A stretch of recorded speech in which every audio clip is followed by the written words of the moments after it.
Tonight, 13 News Now continues our week-long look at the Great Recession of 2008. How is Hampton Roads doing 10 years later? Our focus tonight is on the housing market. You know, a lot of people lost their homes, and those who hung on watched as their property dropped in value.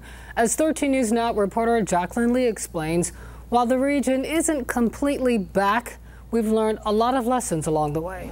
Good evening, everyone. I'm David Allen. And I'm Regina Mobley. The year was 2004. Janet Jackson had her infamous wardrobe malfunction.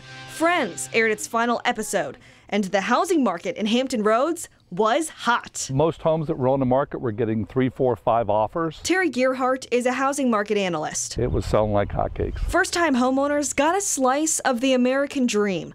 Michael Pooler bought his first house in Portsmouth. Just to say that this is mine. I have the key.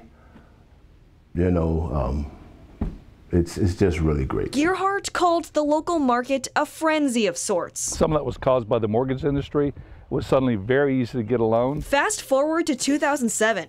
Pooler's $76,000 house climbed up and up in value. So he refinanced multiple times, and he wasn't alone. I was able to pay off furniture, car, a couple of hospital bills. The house became the bank account.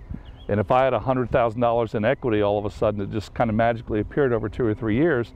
It was my opportunity to go out and get a home equity loan and buy that boat I wanted, or buy a vacation property. But Gearhart called this mindset a fatal flaw when the Great Recession hit. In 2010, home sales in Hampton Roads dropped 41% from their peak in 2005. Specifically, Suffolk and Norfolk dropped the most at 44%.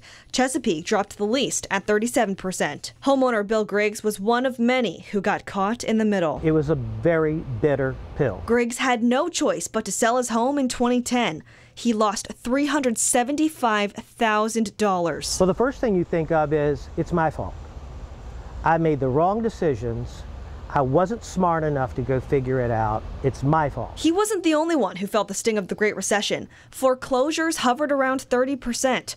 Up until then, it averaged in the 2 to 3% range. Homeowners like Pooler suddenly found themselves drowning in their mortgages. I felt overwhelmed. What started to be, you know, a nice venture for me wound up being a big burden. Pooler turned to a short sale. His home's assessed value, $135,000. He sold it for $46,000. I didn't really care because I was, you know, relinquished from the debt. You know, so that made me feel real good. I can start my life over again. It was a tough few years, but Hampton Roads did recover. Fast forward to present day.